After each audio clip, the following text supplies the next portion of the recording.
Bon dia, xames i gais. Espero que estiguéssiu molt bé. Jo estic patint una mica, sincerament, però bueno, intentaré devorar perquè avui se ve molt de xup-xup que dirien a la Kings League. Tinc que parar en aquestes referències heterosexuals perquè no sé quant de temps fa que no la veig, però bueno. Avui se ve drama, poderío, chismecito, ok? I, bueno, per què? Pues perquè m'apetia, sincerament, perquè este podcast, a poc s'ha anat convertint i ha anat esdevenint en una espècie de journaling on jo estic contant els meus traumes i tot se basa en mi i és com, bueno, una part de mi també se basa en que sóc una vieja xismosa de poble, llavors pues, vull comentar una mica lo que més m'ha cridat d'este mes d'octubre, que sincerament quan estic gravant això encara no s'ha acabat octubre, llavors quan ho estiguéssiu mirant i escoltant vosaltres ja haurà passat.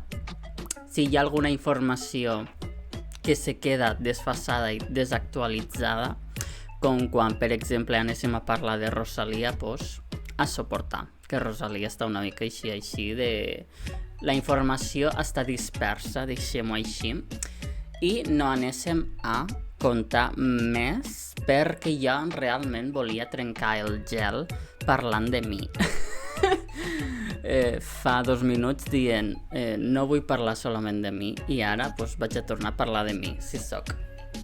I realment volia contar 2 xismes meus. Un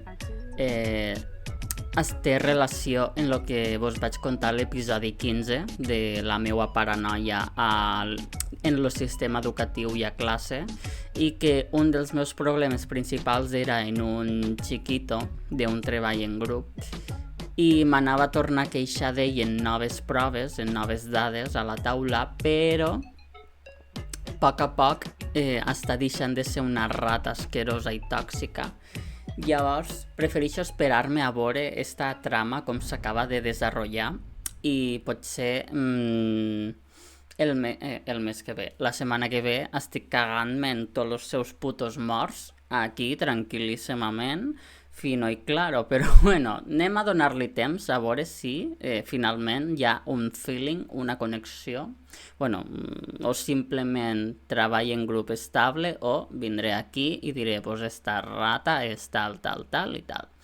Però bueno, ja que no comentaré això, m'apetia de fa temps contar algo que encara no ho havia fet i dic, i per què no? Amor, i per què no? Pues, arran del podcast, jo vaig fer contacte i amistat en un noi. No penseu coses guarres i cerdes, que ja vos veig, ja vos imagino. I simplement en este xic pues, vam quedar para prendre un vermut, parlar de la vida, perquè tu, perquè jo, no sé què. Entre altres coses, també vos tinc que apuntar, perquè és important per a la història, que tenia nòvio. Jo ho vaig descobrir una mica més tard. Va sorgir tard el tema, però jo, fina i recatada i monja, se respecta, encara que la gent pensi que sóc una puta 24 hores, jo tanco el xiringuito quan se té que tancar i me transformo en una monja. Llavors ja vos aniré trencant esta imatge distorsionada que teniu de mi simplement per haver-me follat 4 homes diferents. 4 homes casats diferents, però bueno.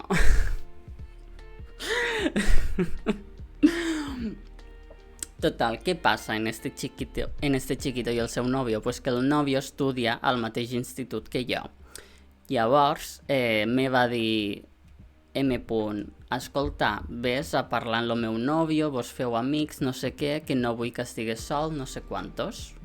Ok, jo al principi no volia, sincerament, perquè ja sabeu que tinc problemes a l'hora de relacionar-me amb la gent i tal, a l'hora d'obrir-me a noves persones, millor dit, i jo sincerament ganes zero. Però un dia, que era un canteo ja, perquè estàvem els dos junts baixant les escales, vaig dir, mira, vaig a fer-ho ja, perquè si no ho faré mai. I li vaig dir, ai, tu ets lo novio de tal, jo sóc amic d'ell, potser me conèixer, bueno, potser te sono perquè ella escolta molt un podcast que tinc jo, no sé què, i jo venent la moto com si fos Kylie Jenner, en plan, potser te sono perquè tinc una marca de cosmètica super famosa i la meva germana és la Kim Kardashian, pues jo això en lo podcast i en lo seu nòvio, en plan, potser te sono per aquestes coses, en plan, soc instagramer, you know, soc famosa. I, bueno, que va fingir, ja vos ho anuncio, va fingir que no me coneixia la rata, això me la guardo para sempre. I, bueno, jo vaig tirar pa'lant en la meva performance, me vaig quedar muñeca, i vaig dir, pues, si hem ficat la pata, anem a ficar tot el cos i tiro pa'lante. Llavors, total, vam seguir parlant i li vaig dir, vols vindre en les meues amigues i en mi, tal, i me va dir que sí. Llavors, jo vaig pegar un vistazo a veure on estaven les companyes de classe, que les havia perdut de vista, i quan les vaig localitzar, el sapo se veu que va fer bomba de fum. O sigui, a part de fingir que no sabia de la meva existència, se'n va anar sense dir-me res, fent una bomba de fum absoluta i pues adeu carinyo, soporta. La veritat és que a vegades me pega mirades i jo a ell també, però són mirades assassines, no són d'amor. I llavors, pues, amor, soporta, perquè no desapareixeré, ok? No desapareixeré de la vida teua i del teu nòvio perquè sóc una cucaratxa. La gent mai s'oblida de mi para sempre perquè sempre deixo huella. I bueno, com l'altre xisme no el contaré, anem ja al xismecito de famosos, al mariconeo que m'agrada a mi. I anem a començar amb la nostra tia xulíssima Aitana, perquè ha causat gran revolució i commoció. Va començar la seva era alfa, que ja sabeu que les artistes, avui en dia se parla molt d'eres, pues, va treure un disco i tot això que es diu Alfa, la seva era alfa, per a la gent boomer, estic extra explicant. I, bueno, total, que ara està en una era més alocada, despechada, posant un flow nou de caixa baby hackear, com diria la Rosalia. I, bueno, pues, els pares més puritanos a Twitter van col·lapsar totalment, i perquè part de la novetat en la seva imatge i la seva música són les coreografies sensuals d'una manera més vistosa i sensualona, i la gent se va ficar a debatir que si usava el seu cos per a vendre, que los críos no podien veure este tipus de shows, tal, bueno. Amor. Com t'heu dit que els teus fills en 5 anys agafen el teu mòbil i ja se fiquen a mirar porno. Bueno, potser he exagerat, ok, però si heu vist Generació Porno a TV3, a partir dels 8 anys, que jo ja era una estadística que jo ja sabia de fa anys, però s'ha confirmat, a partir dels 8 anys, 8 molt tardíos, 12, ja comencen a mirar porno. Entonces, amor, no vols que ton fill vegi un ball suposadament sexualitzat? A veure, és sensual, això no se pot negar, és un ball sensual, però sexualitzat no sé, o sea, el missatge que anava a donar és este. Al fi i al cap, los pares s'estan queixant en quan no saben que estan consumint el seu fill i el seu fill està consumint porno ja des de petits, i millor que vos enfoquéssiu en això, que li expliquéssiu què és realitat, què és ficció, tal, perquè així pots intentar criar a una persona que no te surtigue acosadora i abusadora. Digo, Sincerament, no me pot suar més el potorro, este tema, i m'alegra que ella no ha parat davant de les crítiques i ha continuat movent el coño tranquil·lament i dale, que sí, reina.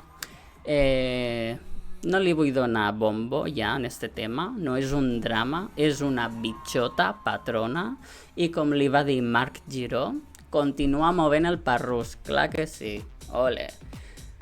I ja que estava mencionant a Rosalía abans, ella és notícia per lo que sigue, que faigue i, bueno, per exemple, que no surti d'aquí, un gran programa de referència per a mi, van comentar hasta un mem que va penjar d'una dona en 6 barres de pa, que venia a dir que ella és workaholic, addicta a la faena, si no sabíeu que era workaholic.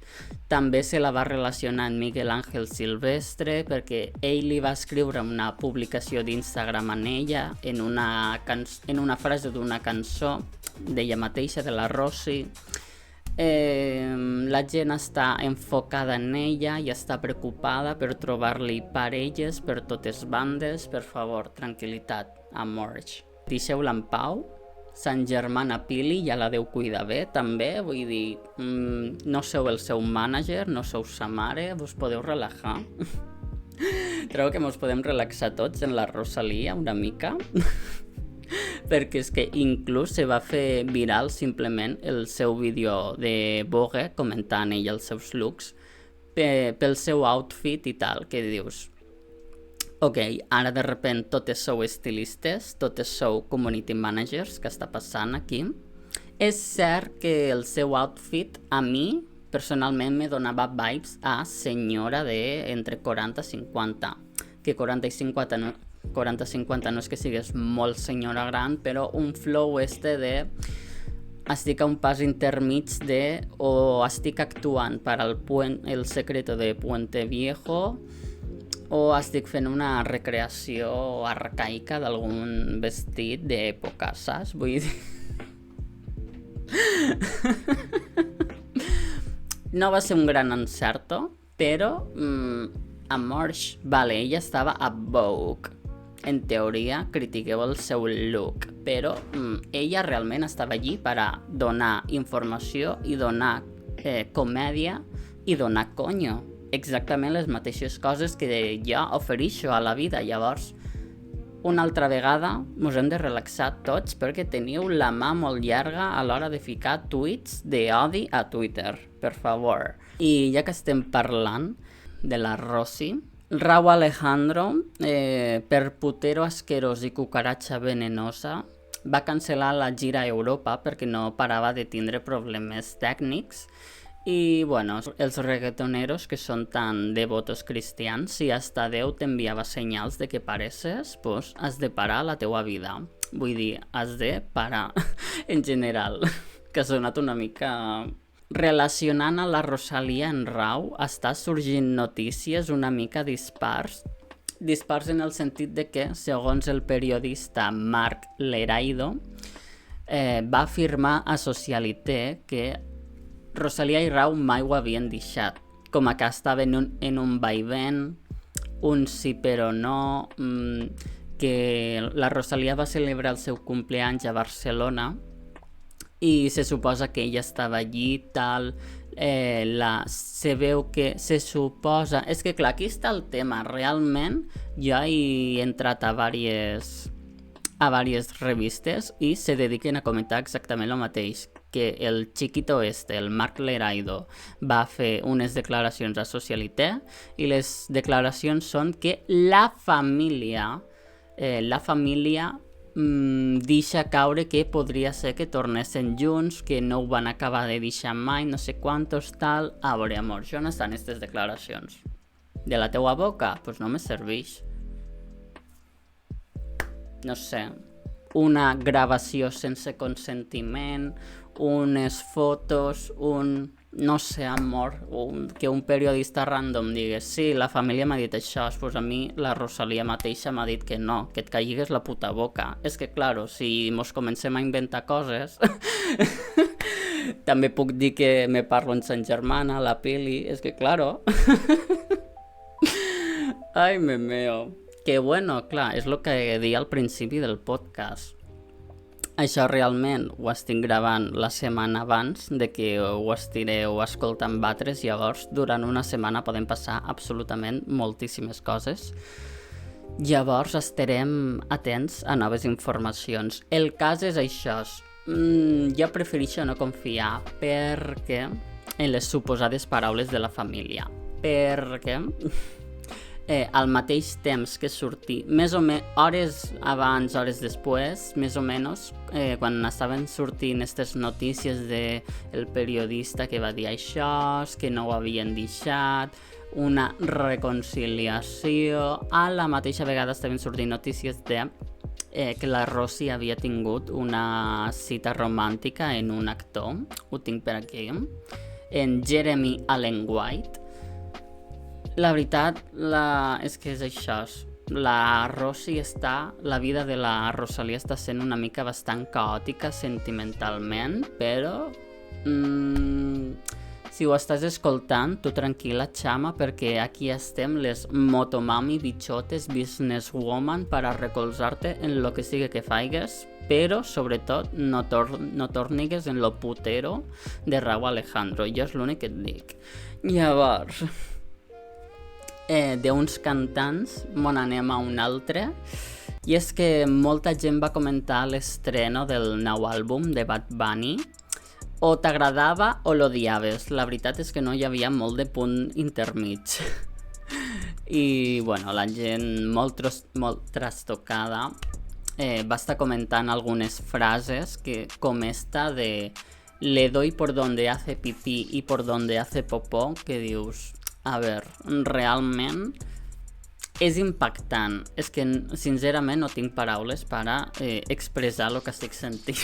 El drama també està en que ell és com el màxim exponent a escala global, mundial, de la música latina, en plan, avui en dia ell és el top 1 de fa bastant de temps. Això va molt a criteris també generals, però faigue la merda que faigue, és este tipus de cantant que Flow Quevedo, faiguen la merda que faiguen, la gent no para d'escoltar-ho i no paren de consumir-ho. Ja podria treure una cançó simplement tirant-se pets i la gent Delusional estaria la millor cançó de la història. Des de que va publicar això, Mozart i Beethoven estan molt callats.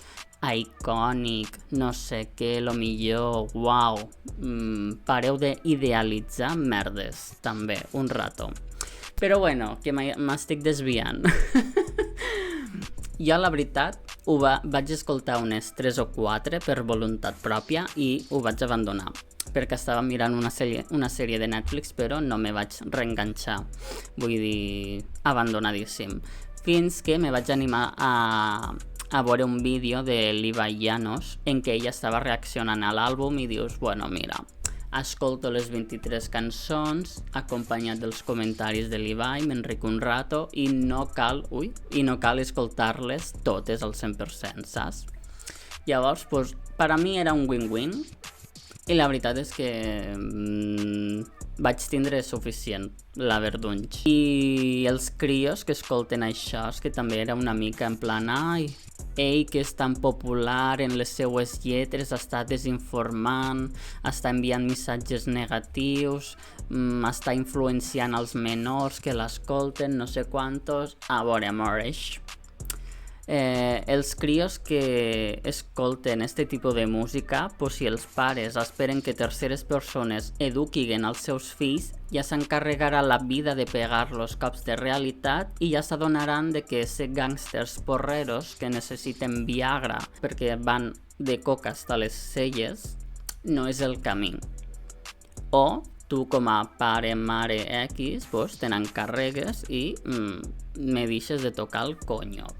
Tinc un xisme aquí escrit que la veritat me suda bastant la polla, però és com molt distòpic i m'apetia comentar-ho, simplement per damunt, i no li donaré ja més bombo. Pablo Alborán i Miguel Bosé se suposa que tenen una relació, però ja realment estic en Juliana Canet icònica reina i referent, i prefereixo pensar que com a molt han tingut una nit d'amor. I ja està. O sigui, me la pelen estos dos, sincerament, però era una mica com què està passant aquí entre estos dos. Amorish. I parem de parlar de cantants i anem al món influencer perquè també s'ha liat una mica. Jo tenia un xisme apuntat de la Cristinini, però és super ràpid. Simplement la gent la va criticar as always, una dona donant la seva opinió i tot Twitter en contra d'ella, que bueno, no és que me caigui bé, però tampoc mal. I tampoc és que hagués dit mentires, al fi i al cap. Va comentar unes realitats, la gent ja no està tant a Twitch, perquè Twitch va pegar un boom al Covid, a la pandèmia, tothom a casa, doncs claro, que han de fer. I també se li ajunta el factor de que si estàs molts d'anys consumint a la mateixa persona, te pots cansar i la gent busca varietat i la gent no té tant de temps lliure, llavors. Lo mateix de sempre, carinyos, abans de tirar merda per Twitter, rellegiu el tuit 5 vegades. Això no trobo que va ser al capítol 5 de les dones i el reggaeton que ho vaig dir, doncs ho torno a recordar. Quan anéssiu a ficar un tuit d'odi, llegir-ho 5 vegades. I si estàs conforme, pa'lante. Jo això també m'ho tinc que aplicar, ojo. Que vaig una mica així en plan moralista, però també... I tenim un gran xisme de Lola Lolita. Encara no l'han pillat fumant a un bar, però temps al temps, amigues. Què ha passat en la Lola Lolita? Pues esta chiquita... Bueno, realment hi ha diversos influencers involucrats, però clar, com ella és la més famosa, pues ataquen a la més famosa i ataquen a la dona, sempre. Comentarios, anàlisis, digo... va fer una col·laboració en Ausònia en què la campanya publicitària consistia en que tenien que dir algo tipo para la gent en càncer de mama arribar a ser belles és meravellós, el poder envellir i fer-se gran, tal... Mira, fins aquí te semi-compro el discurs pel fet de que sí, si has superat si estàs superant o has superat algo greu, parlant així en general, doncs, bueno, està molt bé superar-ho i anar creixent i fer-te gran i, doncs, en plan, has sobreviscut a allò tan greu. El xisme està en que això va ser per mitjà d'un vídeo i animaven a fer un challenge en què havies d'usar un filtre que et feia bella, en B baixa i moltes cometes, Año me uno a la lucha contra el cáncer de mama. Como veis, llevo un filtro que te hace vieja y es que a muchas pues nos da miedo hacernos viejas, que nos hagan arrugas, pero para la gente que ha pasado un cáncer de mama es algo maravilloso poder envejecer. Bueno, contó su Pepe, la Lola Lolita, diu, como veis lleva un filtro que te hace vieja. I on estan les arrugues, amors? L'arruga que tens al xotxo, perquè al cervell no tens res, lo tens pla, igual que la cara, perquè sí que se la veu en la cara distorsionada una mica tal, però se veu maquilladíssima i moníssima com sempre. Vull dir, el filtro, un mierdón, i també el fet de... Bueno, que ha estat justificat en plan, un selfie... recauden €1, tal, ok, però... Bueno, el cas, un missatge per a Lola Lolita és que me vaig pujar al teu barco quan vas estrenar el documental a Prime. No pensis que sóc un hater. Però, clar, no sóc fanàtic i si fas este tipus de coses, la gent que tampoc és fanàtica dirà està gilipolles que fa, està subnormal no sé què, que és el que passa sempre en les famoses. Per exemple, mireu a Marina Rivers també, que sempre és criticada i insultada. Però, amores, mira't bé les col·laboracions que fas perquè els diners no ho són tot. I ta mare és la mànager, doncs que també s'ho aplica. Les col·laboracions no ho són tot. Bueno, los diners no ho són tot. tot no val res la pena, al fi i al cap. I sincerament a mi me resulta una mica estrany perquè des de sempre Ausònia com a que ha sigut un gran referent en este tema de la lluita contra el càncer de mama i que ara se li hagi enfonsat tot el món. Dius, en quin moment ha passat això? Perquè, per exemple, vaig intentar investigar una mica sobre el tema i a YouTube van penjar un vídeo també en el mateix eslògan i en la mateixa temàtica del missatge i tenien els comentaris bloquejats. O sigui, terrible.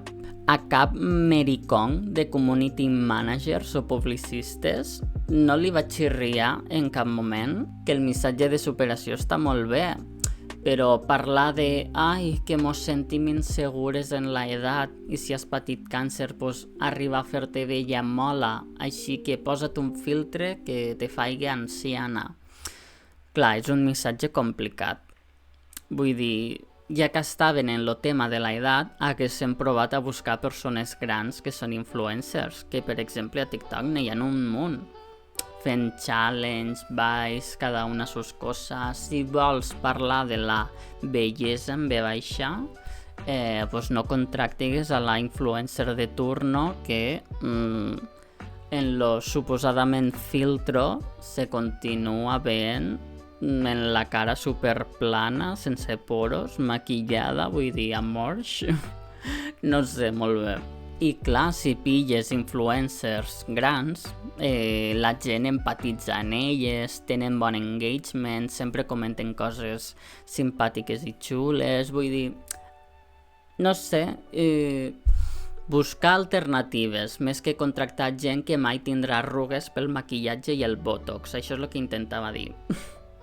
I a YouTube pues, intentar fer un spot més natural perquè el que van fer és com una mica que se nota molt que està preparat. Al principi vaig dir ok, però les conclusions finals de estar viva no, com ho va dir la xiquita? En plan, si respires significa que ara no me'n recordo com anava, morts, estic col·lapsant, estic agotat, sincerament. Avui per fi me podeu veure agotada i no simplement en la veu. Pues això, Ausònia l'ha liat parda i la gent està hasta el coño de la vida, comprensible i respectable. Llavors, pues, simplement a l'hora de fer campanyes publicitàries que la gent s'ho mira bé. Això també hauria d'anar per mi, que irònicament m'estic dedicant a això i per això en part també ho volia comentar. I bueno, meu que és amor. Fins aquí l'episodi d'avui. Recordeu de comentar en el vostre xisme preferit d'octubre. Si hi ha algun xisme que vos ha interessat molt i no ha estat aquí al vídeo, bueno, al podcast, me podeu seguir, respiro_drama, a Instagram i TikTok, Albert Balaspe a Twitter, totes estas vainas, puntuar a Spotify en 5 estrelles. I no res, xames, jo me'n vaig a descansar, que estic agotada de viure. I la queso, la que no soporte, que no estorbe, i jo vaig a parar d'estorbar. Ciao.